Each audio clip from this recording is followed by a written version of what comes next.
Salut à tous et bienvenue sur Sensillage. Aujourd'hui, je vous fais une vidéo après 2 semaines d'absence. On me l'a signalé d'ailleurs dans les commentaires. Désolé, la semaine dernière, j'ai pas pu en faire parce que j'avais beaucoup de choses à faire pendant mon jour de repos, mon unique jour de repos. Cette semaine, je prends le temps d'en faire une et je peux vous annoncer que je vais en faire une d'ici la fin de la semaine, avant lundi prochain, je pense. Et je peux d'ores et déjà vous dire que cette vidéo sera une vidéo hommage, un tribute à la ligne Angelman de Thierry Mugler. Cette ligne qui est complètement discontinuée, il reste que 2 parfums dans la ligne, mais ils vont être discontinués très bientôt. Donc cette semaine, j'attends le dernier parfum de la ligne pour que ma ligne soit définitivement complète. Et je ferai une vidéo hommage à cette ligne iconique des années 90. Le premier Angelman est sorti en 1996 évidemment, et les flankers sont suivis jusqu'à 2019. Donc je vous présenterai ces 12 parfums. J'ai déjà fait un top 10 Mugler, mais ça me tenait à cœur de rendre hommage à cette belle ligne qui a changé beaucoup de choses dans le monde de la parfumerie designer. Okay. Donc cette semaine, la vidéo que je vous propose, c'est sur 5 fragrances qui sont des fragrances designer de type je vous emmerde, je t'emmerde. Voilà, je mets ce que je veux, si ça plaît pas aux gens, c'est pas grave. Ce sont des fragrances que j'assume et que les gens qui portent ce genre de fragrance doivent assumer, même si ça ne plaît pas aux autres. Moi, ça a toujours été ma vision des choses. Je mets ce que j'aime, si les autres n'aiment pas, je m'en fous et je les emmerde. Okay, donc, je vais vous présenter 5 parfums. Il n'y a pas d'ordre particulier, hein. Je vais les prendre comme ça. Donc, ces 5 parfums, ce sont des parfums qu'il faut quand même assumer. Ce sont des parfums qui sont assez forts quand même et qui sont plutôt uniques. C'est pour ça en fait que les gens sont intrigués, plus intrigués qu'ils n'aiment pas en fait quoi. Mais ça attise la curiosité en fait. Et voilà, donc je vous les présente. Le premier, c'est un parfum de Jean-Paul Gaultier sorti en 2007 et c'est Fleur du Mal. Et comme vous le savez, ce parfum a été composé par Francis Kurkdjian en 2007 et c'est le premier parfum pour Rome qui contient de la fleur d'oranger à haute dose. Donc pourquoi ce parfum? Il est un peu différent des 4 autres et je vais vous expliquer pourquoi. Parce que c'est un parfum, les gens disent qu'il peut tirer du côté un peu féminin. Moi je trouve que pas du tout. Il a une note de basilic qui ramène le tout au côté masculin, même si c'est un parfum il a un peu la base du mâle. Il a le côté vanillé avec la coumarine, il a de la lavande. Et en fait, il a du néroli, il a du petit grain, il a donc de la fleur d'oranger très dominante, il a de la camomille. C'est un parfum avec des performances fantastiques. Et c'est vrai que il est magnifique ce parfum. Il faut faire très attention parce que c'est un parfum très versatile qu'on peut mettre quasiment toutes les saisons, mais en été, il faut le doser gentiment. Parce qu'en fait, il est très très puissant, extrêmement puissant, il a un très gros sillage, très grosse projection. Et donc ce parfum, la raison pour laquelle je l'ai mis dans cette sélection, c'est qu'en fait, c'est pour les gens qui pensent que ce parfum fait trop féminin. Moi je trouve que pas du tout, donc je le porte et je les emmerde. S'ils n'aiment pas, c'est leur problème. Voilà, c'est Jean-Paul Gaultier Fleur du Mal de 2007, composé par Francis Kurkdjian. Deuxième parfum, tiens, une autre bouteille blanche, évidemment, je ne pouvais pas mettre Kouros. Pouvais pas ne pas mettre Kouros, excusez-moi du peu. Donc Kouros, évidemment, composé par Pierre Bourdieu en 1988, un des parfums les plus inexcusables de l'histoire de la parfumerie. Donc Kouros, c'est une légende, c'est le King Kouros, comme on l'appelle, le roi Kouros. Parfum extrêmement atypique, animalique, avec du miel, il a de la civette, il a du cuir, il a beaucoup de muscles. Il a aussi des aldéhydes et il a de la mousse de chêne. Entre autres, c'est un parfum très complexe, Kouros, sorti en 1988, donc il y a plus de 40 ans déjà. Mais même s'il a été reformulé beaucoup de fois, c'est un parfum qui garde cette certaine aura qui fait qu'il est tellement unique et tellement haï par certaines personnes que moi je me fais un malin plaisir à le porter. Et quand les gens ils me sentent, alors je suis attention de doser gentiment parce que si vous mettez trop de spray de ce parfum, alors là c'est vous devenez l'ennemi public numéro 1 quasiment. Ok, donc bien dosé, Kouros passe très bien. C'est un parfum qui sera plus automne-hiver, mais au printemps on peut le mettre en soirée sans problème, même en été moi je le mets. Il n'y a aucun souci. C'est une légende vivante, parce qu'il n'est pas encore discontinué, donc c'est encore une légende vivante. Si vous aimez ce parfum, n'hésitez pas, parce qu'un de ces quatre, il va être discontinué, et là, on va tous pleurer, quoi. Kouros est un des parfums les plus uniques jamais créés, et une des plus belles pages de la parfumerie. 1988, Pierre Bourdon, Yves Saint Laurent, Kouros. Fantastique, fantastique. Numéro 3. Alors, numéro 3, c'est un parfum que je vous ai présenté aussi. J'ai fait la revue détaillée de ce parfum et je me devais de le mettre aussi dans la sélection. Parce que c'est un parfum, bon, il n'est pas très vieux, il est sorti en 2017. Mais il a complètement chamboulé la vision des gens qui aimaient énormément cette marque. Et ce parfum, c'est Gucci Guilty Absolute. Pourquoi les gens ont été un peu choqués? Parce qu'ils ne s'attendaient pas du tout à quelque chose comme ça. Gucci, depuis une quinzaine d'années, font des parfums mass appealing, comme on dit, des parfums qui attirent des compliments, qui plaisent aux gens. Et celui-là, c'est complètement l'inverse, c'est tout l'inverse. Alberto Morillas, en 2017, a créé ce parfum et il a fait quelque chose de... personne ne s'attendait à ça, quoi, en fait, quoi. Ok. Mais c'est un parfum automne-hiver qui est très masculin, extrêmement masculin. Oh là là là. C'est un parfum qui a du cuir, il a des notes boisées, il a du vétiver, il a du cyprès. C'est un parfum qui n'a pas beaucoup de notes.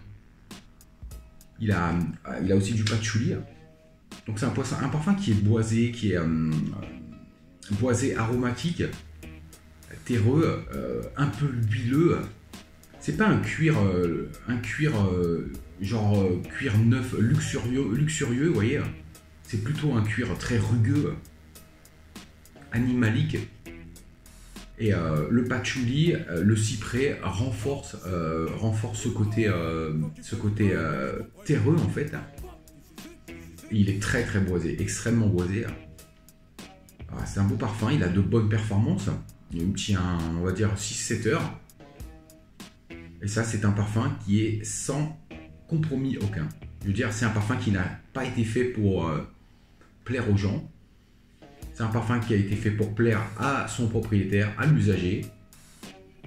Et les gens qui sont autour, s'ils n'aiment pas, c'est leur problème. Voilà pourquoi ce parfum a été discontinué. Il a duré 2 ans et il a été discontinué directement parce qu'ils n'ont pas réussi à en vendre. Mais c'est un chef-d'œuvre. Honnêtement, c'est un chef-d'œuvre de la parfumerie. Morillas a surpris tout le monde. Lui qui est le roi des parfums frais, hein, même s'il fait d'autres choses. Hein. Il a complètement pris à revers les gens qui aiment la marque Gucci. Évidemment, cette ligne, entre autres, hein, la ligne Gucci Guilty, aux toilettes, il y a eu plusieurs versions. Il y a des versions d'été, machin. Il y en a un ou deux qui sont très bien, qui sont pas mal, qui sont bien quand même. Mais rien à voir avec ce truc qu'il a sorti. Wow. Gucci Guilty Absolute 2017, Alberto Morillas, un parfum, quand vous le mettez, vous emmerdez tout le monde, ok? Gucci Guilty Absolute. Numéro 4. Alors numéro 4, c'est un parfum que je vous ai déjà présenté aussi, hein, mais je tiens à le présenter parce que j'aimerais que ce parfum soit un peu plus apprécié dans notre communauté. À l'international, il est apprécié, en France, pas vraiment. Je sais que Bilo l'avait acheté, il a essayé et il a trouvé moyen. Alors, tiens, Bilo, si jamais tu regardes la vidéo, là, tu vois, le temps qu'il fait en France à l'heure actuelle, c'est maintenant qu'il faut que tu réessayes ce parfum. Et c'est Rassadi Choura. Alors, Rassadi Choura, c'est un parfum qui est hors norme, complètement unique, quelque chose que vous n'avez jamais senti, qui est très peu cher, qui coûte dans les... je sais pas, il y a quelqu'un qui m'a envoyé un message sur la chaîne, là, hier ou avant-hier, je crois que c'est Full Detox. Il m'a dit qu'il était à même pas 20 € sur Notino. Ok, donc c'est des bouteilles 90 ml. Ce parfum est unique comme il n'y en a pas. Ah, gros sprayer. Oh là là.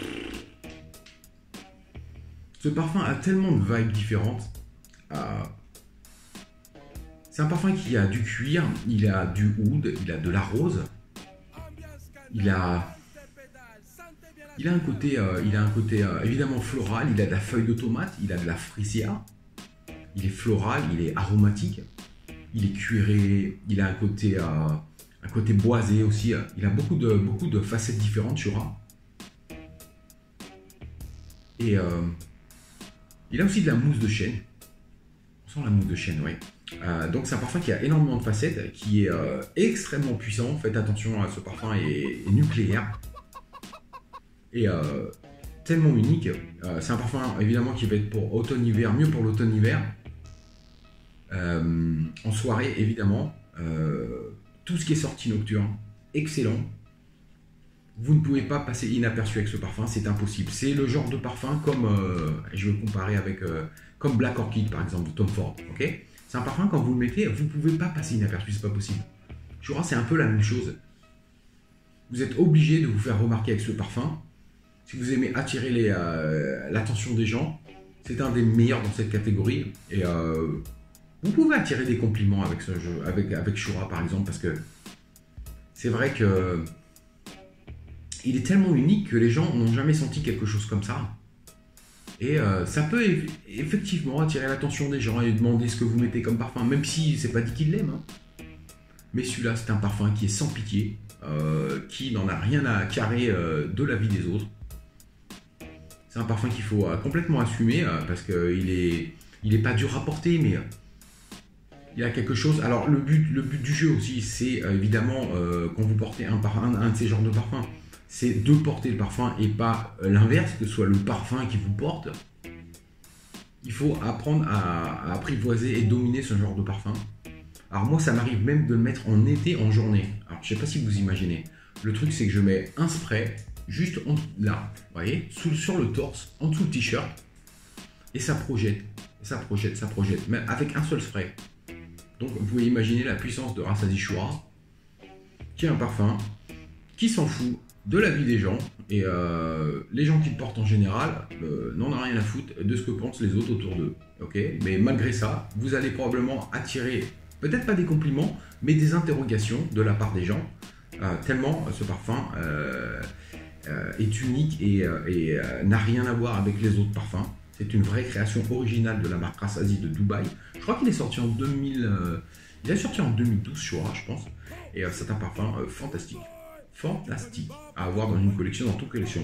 Bilo, fais-moi plaisir, essaye dans les jours prochains de mettre un coup de Shura. Par le temps qu'il fait en ce moment en France, tu vas voir le vrai potentiel de ce parfum. C'est Rassadi Shura, c'était mon numéro 4. Et mon numéro 5, le dernier. Alors, le dernier, c'est un parfum Tom Ford, okay, que je vous ai présenté il y a peut-être 2 mois, quand j'ai reçu. J'ai fait pas une vidéo spéciale sur lui, mais je l'avais présenté. Et c'est Tom Ford Noir Anthracite. Alors ce parfum, il est sans merci aucune, sans aucune pitié pour les gens qui sont autour d'eux. Mais rien du tout quoi. Sans compassion, il est glacial. Je veux dire, voilà. Le mec qui va le porter, déjà s'il va le porter, c'est qu'il le kiffe. Et les gens, ne vous attendez pas à des compliments, mais surtout pas. Ok, parce que ce parfum est austère à mourir. C'est un parfum qui est très sombre. Ok. Je ne le vois pas ok, mais il est chaud, lui, il est chaud. Donc, un Noir Anthracite, c'est un parfum. Oh là là. Oh mon Dieu. C'est un parfum qui est très boisé. Il a du bois d'ébène, il a du bouleau, il a du cèdre. Et il a un autre bois aussi, je ne m'en rappelle plus. C'est un parfum qui a. Il a du. Comment on appelle ça, du galbanum qui donne un côté vert. Il a un petit côté léger frais, parce qu'il a de la bergamote et du gingembre. Et il est très très épicé. Il a des épices, il a du poivre. Le gingembre donne aussi un côté épicé, évidemment. Et qu'est-ce qu'il a encore? Sur la fin, il a du cuir et il a du patchouli. C'est quoi le bois qu'il a? Ah, il a du bois de santal aussi. Il a du bois de santal. Donc c'est un parfum extrêmement sombre. Qui n'a, comment dire, si vous aimez les parfums actuels qui sortent, ce parfum n'est pas du tout pour vous, parce que ce parfum, il n'a rien en sucre, il n'est pas sucré du tout, rien du tout, que dalle. Hein. Il est un petit peu frais vite fait, mais j'ose même pas imaginer s'ils avaient pas mis le gingembre et la bergamote dans ce parfum. C'est un parfum tellement unique. C'est un des Tom Ford les plus sombres et les plus les plus créatifs. C'est Noir Anthracite et c'est un super parfum. qui ne demande rien à personne et qui ne doit rien à personne, qui a été créé en 2017, qui est discontinué, parce que, bah, écoutez, ce genre de parfum, c'est dur à vendre. Il n'y a pas forcément la clientèle pour, mais moi, j'adore ce parfum pour son unicité. Il a de très bonnes performances, c'est un parfum automne, hiver, soirée, mais on peut le mettre quand même, même en hiver, automne-hiver, on peut même le mettre la journée, je pense. Il est tellement unique, c'est un des Tom Ford au même titre que Arabian Oud, que Patchouli Absolu, que Tobacco Oud. Ce sont ces parfums Tom Ford qui sont vraiment très très créatifs. On pourrait aussi mettre verre d'encens dans le lot. Mais ce parfum est tellement austère et tellement noir qu'il est magnifique. C'est Noir Anthracite de Tom Ford de 2017. Voilà, c'était ma petite sélection de 5 parfums. Je t'emmerde, ok, je les porte et je vous la mets bien profond. Ok, des parfums pas faits pour attirer des compliments, même si on peut de temps en temps attirer des compliments qui n'étaient pas espérés. Ça peut arriver des fois, vous savez, hein, le fait que ces parfums soient uniques, les gens sont quand même intrigués par ce genre de parfum, ce genre de senteur qu'ils n'ont jamais senti ailleurs, vous voyez. Donc on peut éventuellement vous poser des questions. Donc voilà, c'était ma petite vidéo de la semaine. Donc comme je vous disais, la prochaine vidéo sera un hommage à la ligne Angelman de Thierry Mugler. Vous entendez le petit son derrière, spécial dédicace à MC Jean Gabin et Arsenic, qui ont fait des morceaux qui s'appellent Je t'emmerde justement. Et c'est un peu ces morceaux qui m'avaient inspiré pour la vidéo. Donc merci d'avoir regardé et on se voit très bientôt pour une nouvelle vidéo. Ciao.